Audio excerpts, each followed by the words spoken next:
विण दोघातली तुटेना पुढील भागामध्ये आजीला पडलेलं बघून समर आणि स्वानंदी एवढे शॉक होतात की एकमेकाकडे बघतच राहतात.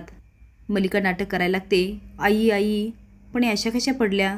समर, अरे आत्तापर्यंत असं कधीच नाही झालं. आई तुम्ही काळजी करू नका, तुम्हाला काहीच नाही होणार.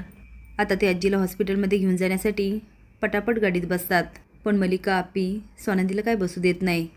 हे सगळं चालू असताना समरचं फार काही लक्ष नसतं. स्वानंदी मागून रिक्षाने येते. आता ते आजीला हॉस्पिटलमध्ये घेऊन जातात, स्ट्रेचरवर टाकतात. आजीबरोबर सगळेच चाललेले असतात. समोरून तो डॉक्टर, आजीला काही होणार नाही ना? डॉक्टर म्हणतात आम्हाला चेक करू द्या. ते आजीला आत घेऊन जातात आणि तेवढ्याच स्वानंदी येते. ते आता समरकडे जायला लागते, तेवढ्यात आपी ओरडते, स्वानंदी थांब. आता समर आणि अंशुमन बघायला लागतात. आपी म्हणते कशाला आलीस तू इथे?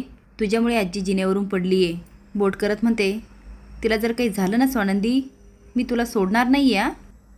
समर बघत असतो पण काही न बोलता दुसरीकडे बघून घेतो. आता स्वानंदी काही बोलत नाही आणि बाप्पासमोर जाते. हात जोडून म्हणते देवा, आजींना बरं कर, मला हवी ती शिक्षा दे, पण त्यांना बरं कर प्लीज.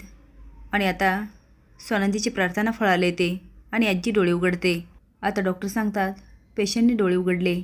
आता मात्र मल्लिका आपी यांच्या चेहऱ्यावरचे रंगच उडतात. आपी म्हणते मॉम, अगं आजीने डोळे उघडले. मल्लिका म्हणते ही म्हातारी खूप चिवट आहे, अशी नाही जाणार. असं वाटलं होतं ही मरेल आणि सगळं खापर त्या स्वानंदीच्या डोक्यावर फुटेल. आता चेहरा बदलते, आई आई करत आतमध्ये जाते. समोरून तो आजी कशी आहेस तू? पण आजी मात्र स्वानंदी स्वानंदी करत असते. आता पुन्हा एकदा समरला स्वानंदीची किंमत कळते. तो आजूबाजूला बघतो पण स्वानंदी नसते. आपी म्हणते बघितलंच दादा, तिला आजीची काहीच काळजी नाही आहे, निघून गेली ती. समोर म्हणतो मी आलोचा. तो आता स्वानंदीला इकडे तिकडे बघत असतो आणि स्वानंदी देवासमोर उभी असते.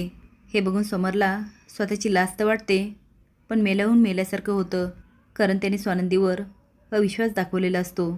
जी स्वानंदी समरच्या कायम पाठीशी उभी राहते, त्याला नेहमी साथ देत असते. पण समरला राग आलेला असतो कारण स्वानंदी आनंदाने निकीकडे गेलेली असते आणि नेमकी त्याच वेळेस ही घटना घडते. तुम्हाला काय वाटतं, हा समर खूप मतलबी आहे का?